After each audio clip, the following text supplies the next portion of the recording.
What's up, Culturalists? I'm QB, and today on Culturalist Theory, we're celebrating the catalog of the Soul Train award-winning songstress Kelly Price. This diva hails from Queens, New York, and developed her exceptional vocals in the church and has been in the business for more than 30 years. After getting her start singing backup for Mariah Carey, she's delivered 5 solo studio albums, not including these right here, nor her gospel album This Is Who I Am from 2006. Be sure to like, follow, and subscribe to our channel if you haven't already.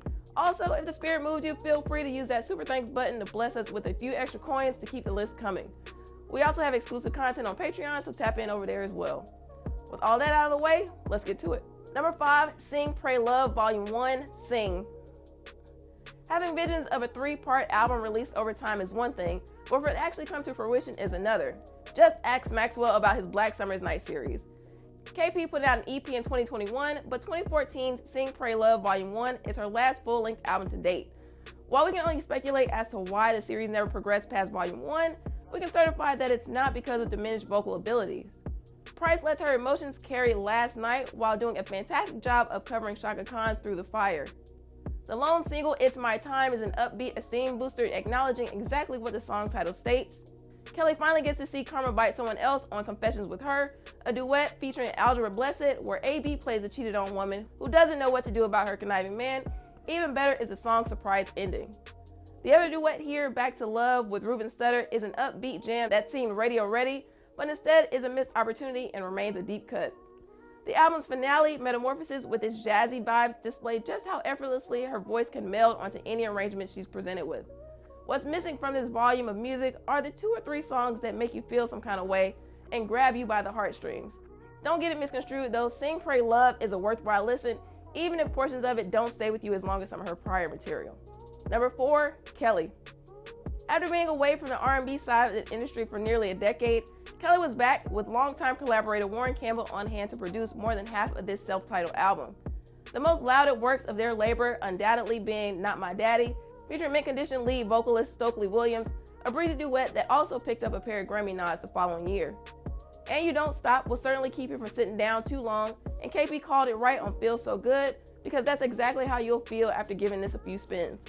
The Rain is one of the best songs related to the subject in recent memory, even topping her own It's Gonna Rain from the Life soundtrack years ago.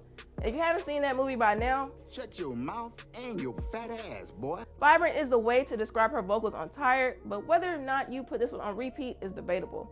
I'm Sorry is in the same boat. Speechless is another one. It has a somewhat throwback sound to it, but it doesn't quite work as well as it should. Despite the blemishes, Kelly was in the mix for the Best R&B Album Grammy alongside strong contenders Lettuce's Pieces of Me, R. Kelly's Love Letter, and El DeBarge's Second Chance, all bowing to Chris Brown's fame. Holler at us in the comments if you think the Grammy guys made the right call on that one. Either way, chalk this one up as a solid return from this queen from Queens. Number 3, Soul of a Woman. Finally securing a record deal and stepping out on her own, Kelly Price made her solo debut in the summer of '98 with Soul of a Woman. Now, if this was a popularity contest, then yes, this would hold the number 1 spot. It contains her only hip-hop and R&B chart-topping single outside of her appearance on Whitney Houston's Heartbreak Hotel of the same vintage, namely the Friends of Mine remix with R&B heavyweights R. Kelly and Ronald Isley, aka Mr. Biggs. And let's be honest here, almost all of us want to skip right to the part that goes like this. This is Mr. Big. How you doing, Mr. Big? And yeah, we still like the original version too. 112 contributes a pair of assists behind the scenes on the other popular single, Secret Love, and vocally on You Complete Me. And if you don't remember the So So Def remix of the former, which features the Brat, no worries.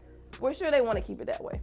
The Tony classic Whatever You Want gets massaged into the title track, so if you enjoyed that, then you'll like this one too. However, the most emotionally gripping song here is the hidden gem, Don't Say Goodbye, that'll have the hairs on the back of your neck standing up by the time she's done, especially if you're missing a former special somebody. Clearly, Kelly was taking notes from MC on how to layer her vocals. After that though, things sort of taper off. Take Me to a Dream and her church song Lord of All are vocally solid but by no means catchy, while tracks like Kiss Test and Your Love featuring Lil C's haven't aged well at all.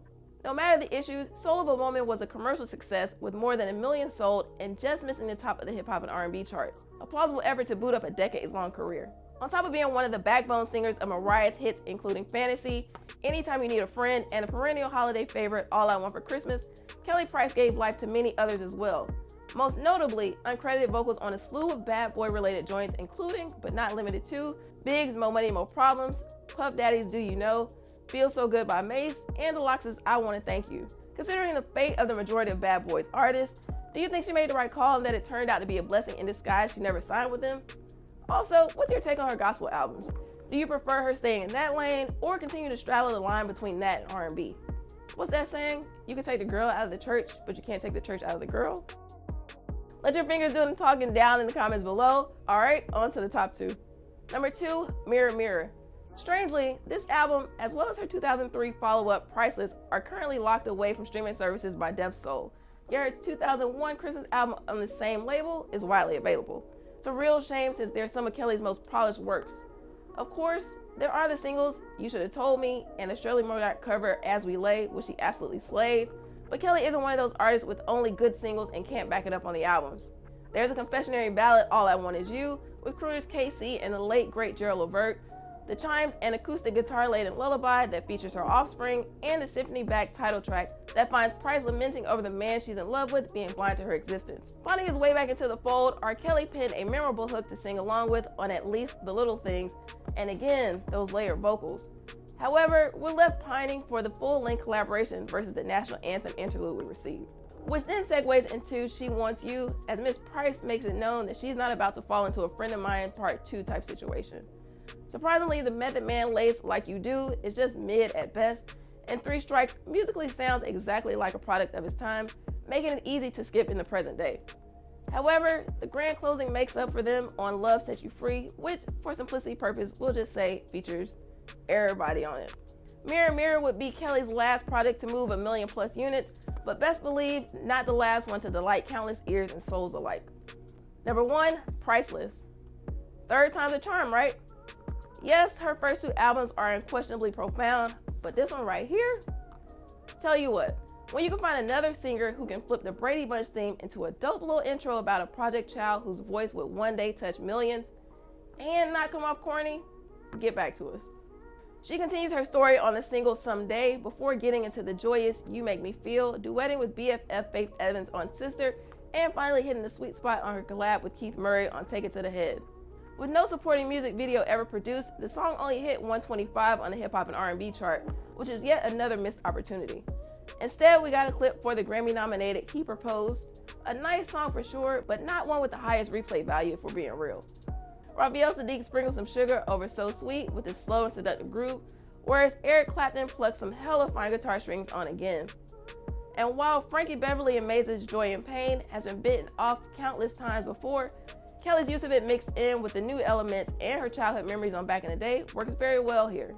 To cap it all off, KP enlists the Clark sisters and takes us back to her church roots on You Brought the Sunshine.